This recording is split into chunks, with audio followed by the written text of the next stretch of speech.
말씀을 봉독하도록 하겠습니다. 강림절 제2주. 하나님이 오늘 우리에게 주신 말씀은 사사기 14장 10절에서 20절의 말씀입니다. 삼손의 아버지가 여자에게로 내려가매 삼손이 거기서 잔치를 베풀었으니 청년들은 이렇게 행하는 풍속이 있음이더라.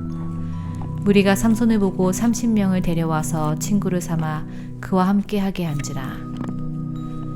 삼손이 그들에게 이르되 이제 내가 너에게 수수께끼를 내리니 잔치하는 이래 동안에 너희가 그것을 풀어 내게 말하면 내가 베어 30벌과 겉옷 30벌을 너희에게 주리라.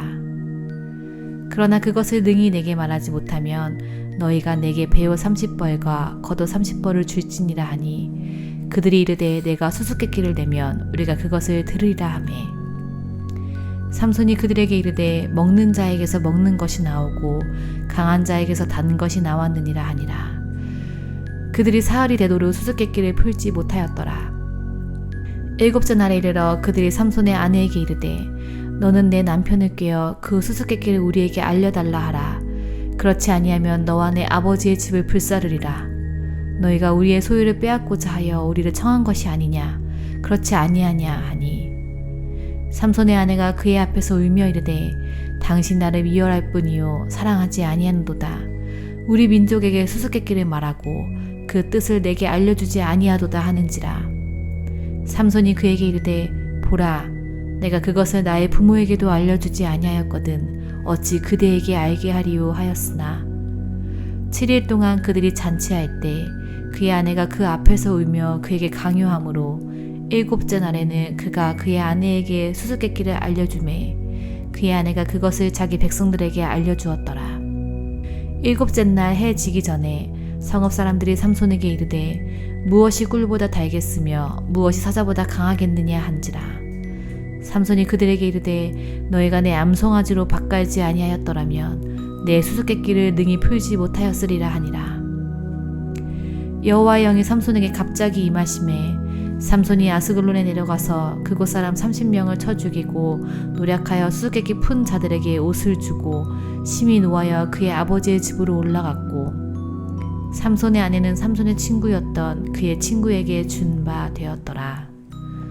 아멘. 아멘. 네, 오늘은 삼손의 수수께끼라는 제목으로 말씀을 이어가도록 하겠습니다. 지난 시간 삼손은 그의 부모님을 모시고 아내를 맞이하기 위해서 블레셋 땅인 딥나로 내려갔습니다. 그런데 가는 길이 어땠습니까? 가는 길에 많은 일이 있었어요. 그리고 나실인으로서 가지 말아야 하는 포도원에도 들어갔고 거기서 사자를 또 만납니다. 그리고 그 사자를 죽여서 또 꿀을 떠서 자기가 먹고 또 부모에게도 그렇게 먹게 해줬던 그런 이야기를 살펴봤죠. 삼손이 블레셋에 있는 이 여인을 자신의 아내로 맞이하러 가는 그 길은요 만만치 않았습니다. 하지만 끝내 그들은 여인이 있는 곳에 도착을 하고 이제 잔치를 벌이게 됩니다. 자, 10절과 11절의 말씀인데요. 우리 한번 같이 한 목소리로 읽어보도록 하겠습니다. 삼손이 아버지가 여자에게로 내려가매 삼손이 거기서 잔치를 베풀었으니 청년들은 이렇게 행하는 풍속이 있음이더라. 우리가 삼손을 보고 30명을 데려와서 친구를 삼아 그와 함께 하게 한지라. 아멘. 자, 지금 상황을 한번 정리해 보면요. 신랑 측 부모가 신부 측에게 가서 인사를 하고 잔치를 베풉니다. 그리고 잔치는 신부 측의 사람들도 함께 참여해서 며칠간 이루어진다고요? 7일간 잔치가 진행이 됩니다. 자, 10절에 보시면 이렇게 쓰여 있죠. 이렇게 행하는 풍속이 있음이더라. 자, 이것은 그럼 무엇을 말해주고 있는 걸까요? 삼손이 아내를 맞이하는 방법이요 이스라엘의 결혼 문화가 아니라 블레셋의 결혼 문화를 따르고 있다는 거예요. 예전에는 이랬습니다. 예전에는 블레셋의 이 문화는요 결혼을 해요. 우리 이제 찬영자매가 이제 곧 결혼을 하겠죠. 내년에 결혼을 하는데 찬영자매를 데려가기 위해서요 남편과 남편 가족이 다 찬영자매 집으로 가는 거예요. 그래서 거기서 잔치를 벌여줍니다. 그러면 찬영자매의 친구들이 다 와서 거기서 7일 동안 잔치를 해야지만 그리고 찬영자매를 이제 아내로 데려갈 수 있는 거예요. 그랬던 문화라는 거예요. 블레셋의 문화가. 자, 또 우리가 여기서 주목해 봐야 하는 단어가 있는데요. 10절을 보시면요. 이런 단어가 있어요. 내려가매라는 단어가 있어요. 내려가매. 지난 시간에도 말씀드렸듯이 우리들이 가지 말아야 하는 곳에 갔을 때 어떤 일이 벌어진다고 했습니까? 먼저 하나님의 경고가 있었죠. 하나님의 막으심이 있었고 블레셋의 경계 그리고 경고가 있었습니다. 그런데 지금 이들은요. 두 가지의 경고를 다 무시해버리고요. 결국 내려갔다는 거예요. 갔다는 거예요. 내려갈 때가 있으면요. 다시 올라올 때도 있겠죠. 언제 올라올까요? 19절 그 마지막 말씀을 보시면요. 올라갔고 라고 이렇게 쓰여 있다는 거예요. 올라갔고. 오늘 말씀은요. 여러분 이러한 시선으로 말씀을 묵상하셔야 돼요. 내려갔다가 올라오기까지의 이 과정 속에서 무슨 일이 있었는가? 이것을 우리가 잘 살펴봐야 됩니다. 그 전체적인 흐름을 보셔야 돼요. 그래야지 우리가 그저 이 얘기가 수수께끼구나, 수수께끼의 내용이구나 라고만 그렇게 생각하지 않을 수 있다는 거예요. 그것만 생각하면요 우리가 정작 중요한 부분을 놓쳐버리게 돼요. 내려가매라는 것은요 단순히 그들이 이스라엘 땅에서 딥나로 내려갔구나 라고 생각하시면 안 된다는 거예요. 삼손과 마노아의 부부가 딥나로 내려가는 순간은요 자신의 신앙 정체성, 우리로 말하면 이 그리스도의 정체성을요 완전히 내려놓은 거예요. 버린 거예요. 버린 거. 그 모든 것을 버려놓고 다 내려놓고 그곳으로 내려갔다는 겁니다. 다 던져버려야 돼요. 그곳에 내려가기까지는요. 여러분 그리스도인들이 끝까지 놓지 말고 잡아야 하는 것은 무엇입니까? 예수 그리스도잖아요. 예수 그리스도. 무슨 일이 있더라도 우리가 잃지 말아야 하는 것이 무엇입니까? 믿음이에요. 믿음. 믿음을 잃으면 우리는 아무것도 아닙니다. 믿음이. 예수 그리스도를 믿는 그 믿음을 잃게 되는 순간요 우리는 어떻게 되냐? 밑으로 내려가는 거예요. 밑으로. 점점 밑으로 내려가는 거예요. 예수님 없이 믿음 없이 살아가면 여러분 우리가 내려가면 내려갈수록 그 마지막 끝은 어디가 되겠습니까? 깊은 스올이 되겠죠. 스올이 되겠죠. 사랑하는 성도 여러분, 우리가 머물러야 하는 자리는요 하나님께 속한 자리인 줄 믿습니다. 우리는 여러분 세상에 속한 자들이 아니에요. 세상에 속한 자들이 아니에요. 그런데 만약 이것을 놓치는 순간 우리의 삶은 어떻게 될까요? 내려가지 않아야 하는 곳에 내려갈 때 내려가게 돼요. 그럴 때 어떤 일들이 벌어질까요? 어떤 일들이? 여러분 신앙도 그래요. 믿음을 다 내려놓습니다. 믿음을 잃어버려요. 나에게 그리스도인이라는 이 정체성을 다 벗어버립니다. 그럴 때 세상으로 내려가죠. 여러분 그럴 때 우리가 어떤 삶을 살아가게 될까요? 오늘 한번 삼손을 통해서 삼손은 그곳에 내려갔는데 삼손은 어떻게 생활하고 어떻게 지내는지 한번 살펴보도록 하겠습니다. 오늘 분명히 잔치를 벌이는 그런 자리입니다. 자, 지난주 말씀에도 살펴봤듯이 삼손은 블레셋의 경계 대상이죠. 반가운 손님이 아니에요. 11절을 제가 세 번역으로 가져왔습니다. 한번 같이 한번 읽어볼까요? 블레셋 사람들이 그를 보자 젊은이 30명을 데려다가 그와 한 자리에 앉게 하였다. 자, 여러분 이 얘기는 뭐예요? 이 얘기는 뭡니까? 진짜 축하해주는 자리가 아니라는 거예요. 그리고 정말 친한 친구들이 모였습니까? 아니에요. 블레셋 삼손이 온다는 소식을 듣고요 블레셋 사람들이 그를 다 봅니다. 그래 놓고선 30명을 포섭해요. 그리고 그 30명을 데려다가 삼손과 같이 한 자리에 앉혀놓게 된다는 거예요. 지금 이 자리가 그런 자리라는 거예요. 이 자리가. 블레셋 사람들은 삼손을 계속 경계하고 주시합니다. 그것도 30명이나 되는 사람들이요 한 자리에 지금 앉아 있게 되는 거예요. 그들의 입장에서 볼 때는요 기분이 좋을까요? 안 좋을까요? 좋진 않아요. 왜냐? 이방 사람이잖아요. 그들에게 삼손은요 이방 사람이 지금 와서 지금 자신들의 여인을 데려간다는 상황인데 가뜩이나 지금 이스라엘 사람들이 지금 이 진영에 오면 안 되는데 경계도 하고 왜 왔을까? 많은 그런 반갑지 않은 상황들이 벌어지면서 보이지 않는 기싸움을 지금 하고 있는 겁니다. 하고 있는 거예요. 여러분 이것은요 세상의 친구들과 신앙적인 친구들의 차이점이라고 볼 수 있어요. 세상의 친구들은 말은 안 하지만요 늘 어떤 친구예요? 경계 대상입니다. 경계 대상이에요. 경쟁의 대상이에요. 누가 조금만 잘 되면 어때요? 친구가 땅 사면 어때요? 집 사면 배가 아프잖아요. 배가 왠지 모르게 막 마음이 안 좋아요. 뭔가 잘 되고 뭐 좋은데 취직했다고 하면 막 축하해줘야 되는데 아 그랬구나. 뭔가 좀 배가 아파하는 그런 마음들이 있어요. 이게 세상 친구들이라는 거예요. 삼손이 딥나에 내려오기 전까지는요, 아름다운 여인을, 한눈에 내가 반한 그 여인을 이제 내 아내로 삼을 수 있겠구나 라는 설레임이 가득 찼을 거예요. 그런데 삼손은 하나님이 택한 이스라엘 백성임에도 불구하고, 그 중에 또 택함을 받은 나실임에도 불구하고 그 모든 것을 그냥 다 벗어버리고 던져버리고 지금 내려오게 되었죠.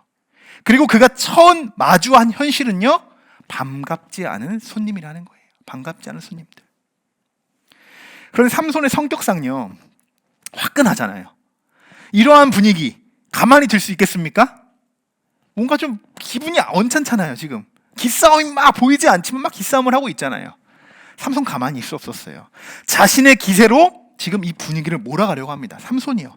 그래서 그가 생각하는 것이 뭐냐? 수수께끼예요. 수수께끼. 삼손이 자신과 함께 둘러앉은 30명의 사람들에게 수수께끼를 제안합니다. 그리고 잔치가 벌어지는 그 7일 동안에, 자, 내가 한번 수수께끼를 낼 테니 당신들이 7일 동안 그 수수께끼의 답을 만약에 풀면은 내가 배옷 30벌과 겉옷 30벌을 당신들에게 드리겠습니다. 그런데 만약 그 7일 동안 당신들이 그 수수께끼를 풀지 못하면 당신들이 나에게 겉옷과 배옷 30벌을 나에게 줘야 할 것입니다. 여러분, 해볼만 한가요? 그렇지 않은가요? 뭐 그들의 입장에서 크게 손해볼 게 없잖아요. 한 벌씩만 준비하면 돼요. 저는 30벌을 준비해야 됩니다. 우리가 한번 그렇게 수수께끼를 풀어본다고 해봐요. 당연히 흔쾌히 뭐 할 수 있겠죠. 흔쾌히. 그런데 여러분, 수수께끼라는 것은요, 문제를 내는 당사자만 정답을 알고 있습니다. 굉장히 꼬아서 낼 수 있어요. 저도 한 1년 동안 계속 우리 아들과 수수께끼를 하고 있어요. 아빠, 이거는 뭔데? 이거는 그거야. 못 맞출 때도 있습니다. 왜요? 정우만 아는 정답이니까 어떻게 맞춰요, 그거를요. 맞출 수 없는 문제도 많아요. 그게 수수께끼예요. 그런 게 수수께끼라는 거예요. 얼마나 지금 삼손이 그들의 기세를 꺾어 놓으려고, 그 분위기를 자기가 장악하려고 수수께끼를 내니 얼마나 어려운 수수께끼를 내겠습니까? 그렇죠. 자, 문제예요, 여러분. 먹는 자에게서 먹는 것이 나오고 강한 자에게서 단 것이 나왔느니라. 이게 문제입니다. 여러분, 정답 아시겠어요? 이게 문제도 잘 이해가 안 되죠. 이게 무슨 말이야. 자, 근데 여러분은 정답을 아셔야 되는데 모르시는 표정이에요. 정답은 뭐예요, 여러분? 지난 시간에 우리는 알잖아요. 지난 시간에 묵상했으니까. 사자와 꿀이에요. 사자와 꿀. 그것이 정답이에요. 이런 문제를요, 지금 블레셋 사람들한테 낸 거예요. 낸 거예요. 자신이 겪었던 일이잖아요, 지금.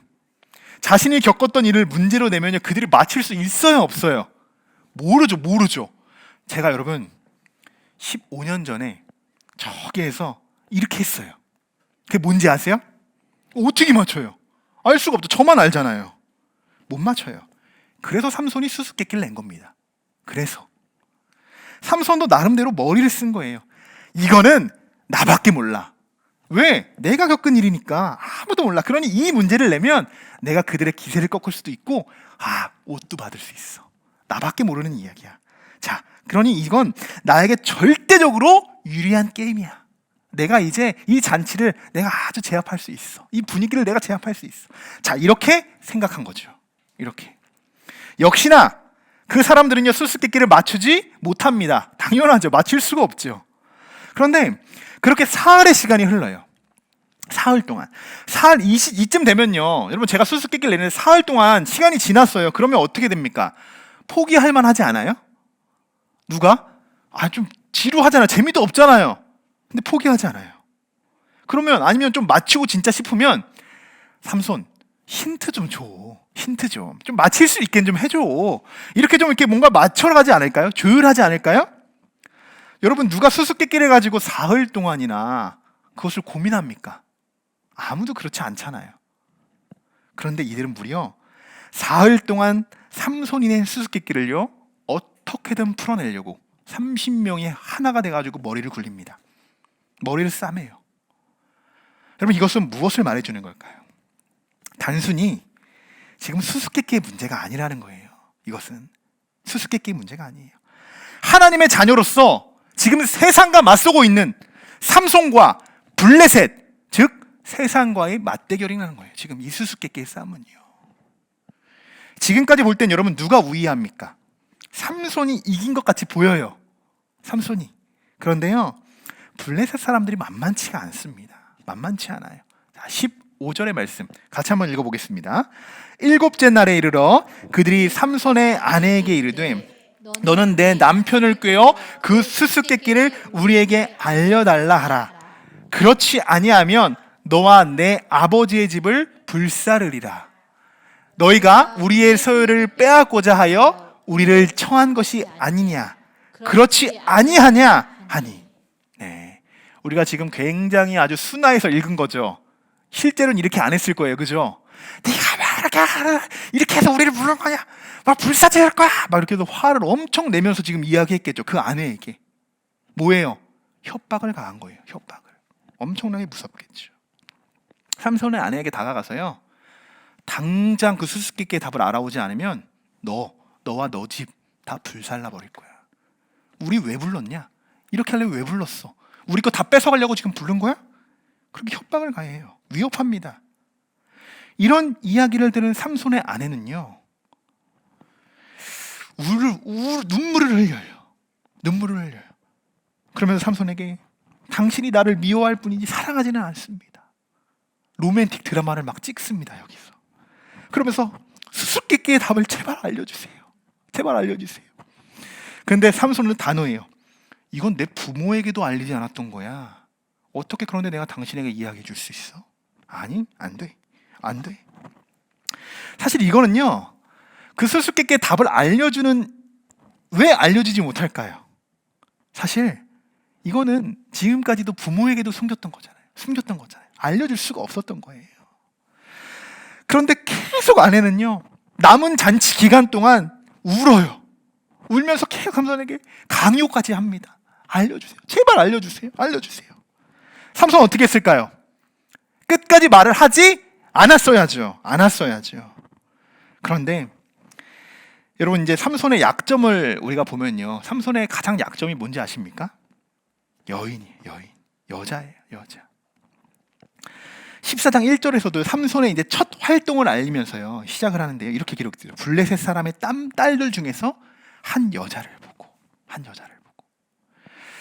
앞으로도 이제 삼손은요, 여자와의 관계에 있어서 정말 큰 약점을 보이게 됩니다. 오늘도 결국 모든 사실을 아내에게 다 털어놓게 됩니다. 털어놓게 돼요. 그러자 아내는요, 그 답을 자신의 동족 사람들에게 가서 막 또 얘기해줘요. 그래서 자기가 사니까. 그래서 삼손은 그런 사실도 전혀 모르고 있죠. 모르고 있어요. 그렇게 마지막 날 저녁 잔치 자리에서 이제 다시 그들이 모입니다. 그리고 이제 삼손이 답을 들을 시간이 됐죠. 모르면 모른다고 하고 알면 안다고 하겠죠. 자, 18절 중간 부분까지인데요. 한번 이 말씀을 같이 한번 읽어보겠습니다.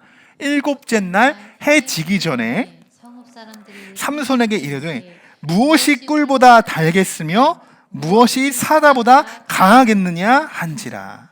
자, 한번 여러분 생각해 보세요. 이게 지금 그들의 답변이에요. 지금 이 현장 분위기가 어땠을까요? 제가 이렇게 앉아 있는 거, 여러분들과 한 자리에 둘러 앉아 있고, 저는 당연히 이렇게 다 팔짱 끼고 맞출려면 맞춰봐라, 못 맞출걸? 이러고 있는데 그들이 갑자기 이렇게 풀어 해석한 거예요. 무엇이 꿀보다 달겠으며 무엇이 사다보다 강하겠느냐. 정답도 말했잖아요. 사실 이렇게 말할 필요가 없는 거예요, 여러분. 정답은 어떻게 얘기해요? 사자꿀 그거였지, 이렇게 이야기하면 되는 건데요, 아니요, 그렇게 이야기하지 않아요. 무엇이 꿀보다 달겠으며 무엇이 사자보다 강하겠느냐. 정답에 이만큼의 내용을 붙여서 삼손에게 이야기하고 있다는 거예요. 지금 이 순간 삼손의 머릿속이 아주 복잡해지게 됩니다. 복잡해져요. 그 순간 삼손은 알아차리죠. 18절 하반절입니다. 같이 한번 읽어볼까요? 삼손이 그들에게 이르되 너희가 내 암송아지로 밭갈지 아니하였더라면 내 수수께끼를 능히 풀지 못하였느니라. 아멘. 삼손은 그 순간 두 가지를 알아차립니다. 두 가지를. 아내를 이용했구나. 그것을 알아차리고 두 번째, 자신이 수수께끼에 졌다는 것을 알아차립니다. 여러분, 삼손이 왜 수수께끼를 냈다고요? 그 블레셋 사람들의 기세를 꺾어놓으려고 했어요. 하지만 오히려 삼손이 지금 역으로 공격을 당한 상황이 됩니다. 역으로 생각지도 못한 사람이 되죠. 수수께끼의 정답은 사자와 꿀이에요. 그냥 그것이라고 말해도 되는데요, 그들이 한술 더 떠서 이것을 아예 해석해서 풀이해서 설명을 합니다. 이것은 무엇을 의미하냐? 내가 삼손, 당신보다 훨씬 더 위에 있어. 우리가 모를 것 같지? 아니, 나는 당신 머리 꼭대기에 올라가 있어. 그들의 우월감을 내세우고 있는 것입니다. 지금 여러분, 이것이요, 세상이 우리들에게 가져다주는 결과예요. 우리는 이렇게 생각한다는 거예요. 세상을 너무 쉽게 생각할 때가 있어요. 세상을요, 내 힘으로 충분히 이기며 살아간다, 충분히 그럴 수 있어 라고 생각합니다. 그렇게 생각해요. 그래, 여러분 우리 다 살아봐서 알잖아요. 세상 그렇게 호락호락하지 않습니다. 호락호락하지 않아요. 아무리 우리가 머리를 쓴다고 해도요, 세상의 방법은요, 우리 머리 꼭대기에 올라가 있어요. 우리 꼭대기. 결국엔 우리는 세상을 이길 힘이 없어요. 여러분 잘 생각해 보세요. 여러분 지금까지 세상을 살아가면서 세상에 대해서 지배당하면서 살 때가 더 많았습니까? 아니면 그것을 이기며 살아갈 때가 더 많았습니까? 그러면 결국 우리는 세상 앞에서 무너진 삶을 살아갈 수밖에 없는 걸까? 이런 질문이 생기겠죠. 아니에요, 여러분. 오늘 여러분들이 확실히 말씀드립니다. 아니에요. 우리는 그런 삶을 살아간 그런 자들이 아닙니다. 하나님께서는 우리에게 세상을 능히 이겨낼 수 있는 그 방법을 알려주셨어요. 세상을 능히 이겨낼 수 있는 방법. 그런데 우리는 그 순간을, 매 순간을 그것을 우리가 기억하지 못하고 살아가기 때문에 그 세상에 무너지게 되는 것입니다. 삼손이 그랬던 거예요. 삼손은 분명히 하나님의 영까지 받았어요. 하나님의 영을 임했지만 그들에게 패배했습니다. 이것을 알아차리지 못했기 때문이에요. 그 영이 그들뿐만이 아니라 온 세상을 이길 수 있는 힘을 줬음에도 불구하고 그 순간을 깨닫지 못했던 거예요. 자기가 하나님의 사자라는 것, 하나님의 구별된 나신이라는 것을 조금도 생각하지 못했던 것이죠. 요한일서 5장 4절의 말씀입니다. 자, 우리 한 목소리로 한번 선포하듯이 한번 읽어볼까요? 무릇 하나님께로부터 난 자마다 세상을 이기느니라. 세상을 이기는 승리는 이것이니 우리의 믿음이니라. 아멘. 아멘. 하나님의 자녀들은 분명히 세상을 이긴다고 쓰여 있습니다. 쓰여 있어요. 그리고 세상을 이기는 승리, 여러분 무엇이죠? 우리의 믿음이다. 믿음이라는 거예요, 여러분. 믿음. 사랑하는 성도 여러분, 우리는 믿음으로 세상을 이겨내야 하는 줄 믿습니다. 수수께끼를 실패한 삼손의 모습을 보십시오. 그가 왜 실패했습니까? 블레셋 사람과 마주 앉아있는 그 삼손의 모습은요, 믿음의 사람이 아니었어요. 믿음의 사람이 아니었어요. 그는 정말 믿음으로 그들과 맞서지 않았습니다. 무엇에 맞섰습니까? 자신의 힘에 맡겼죠. 자신의 힘과 지혜, 그것을 다 믿었어요. 그것을 믿은 거예요. 내가 저들을 충분히 이길 수 있어. 나만이 아는 사실이니까. 결국 자신의 힘으로는 세상을 이길 수 없다는 것을 오늘 삼손을 통해서 분명히 보여주고 있는 것입니다. 결국 삼손은요, 내기에서 어때요? 졌어요. 그래서 옷을 한 벌씩 내어줘야 했습니다. 삼손이 돈이 어디 있어요? 그 옷을 갑자기 어디서 만들어 와요? 그래서 그는요, 블레셋의 더 밑에 지방에 있는 한 30km 떨어져 있는 딥나에서 아스글론이라는 그 블레셋 진영으로 내려갑니다. 내려가서 그곳 사람 30명을 쳐 죽여요. 그리고 그들의 입었던 옷들, 그것을 모두 노력해 와서 수수께끼를 푼 자들에게 전해줍니다. 여러분, 이거 잘한 거예요? 못한 거예요? 아스글론 사람들은 가만히 있다가 그냥 봉변당한 거예요. 가만히 있다가. 여러분, 이럴 때 어떻게 해야 될까요? 이럴 때 만약 여러분이 그리스도인이라면, 여러분 믿음이 있었다면, 그래, 수수께끼 때까지만 해도 그냥 내가 한번 잘못해서 그 수수께끼를 졌다고 한번 생각해봐요. 그럴 수 있어요. 그런데 그 다음이잖아요. 지금 그 문제를 해결해야 되는 과정이에요. 그럴 때 있어서 여러분이라면 어떻게 하셨겠습니까? 화가 잔뜩 나가지고 지금 다른 데 가가지고 대출을 받아가지고 지금 옷을 사드리겠습니까? 먼저 하나님 앞에 기도해야죠. 믿음의 사람이라면 그래야 되지 않습니까? 믿음의 사람이라면요, 하나님, 내가 지금 패배했어요. 저들과 맞서 싸웠는데 나의 힘으로 할 수 없습니다. 하나님, 다시 나에게 하나님의 영이 임하게 하셔서, 다시 하나님의 마음을 품게 하셔서 지금 이 상황에 내가 어떻게 대처하고 나아가야 하는지 하나님 나에게 알게 하여 주시옵소서. 이렇게 기도하는 게 우리 그리스도인들의 모습이 아닐까요? 그냥 무작정 졌다고, 하나님의 영이 그냥 힘쏟고 힘을 하나님이 부어주셨다고 갑자기 그냥 아스글론이 내려가서 그들을 막 쳐 죽여요? 그것을 노력해서 다시 그들에게 갖다 줘요? 누구도 원하지 않은 방법일 거예요. 누구도. 오히려 그 아스글론에 있었던 그 죽었던 30명은 그 사람들의 지인들은 어떻겠습니까? 삼손 뭐야? 쟤 누구지? 더 그들의 마음에 복수심이 불타올랐을 거예요. 여러분, 10절에 시작된 내려가매, 이 내려가매의 시작은요 19절이 되어서야 다시 위로 올라가요. 그럼 삼손이 블레셋에 지금까지 내려와서 올라가기까지 내려와서 얻은 것은 무엇입니까? 그가 지금 얻은 것이 무엇이에요? 무엇을 얻으러 간 거예요? 무엇을 얻으러 내려갔죠? 사랑하는 아내를 얻으러 내려갔어요. 제일 먼저, 가장 먼저는.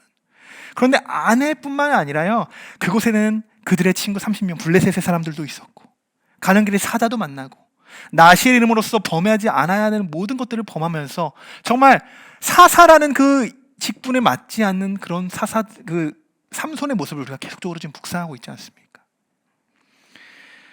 그는 결국 아내를 얻기 위함이었지만 아내를 얻지 못합니다. 아내를 얻지 못해요.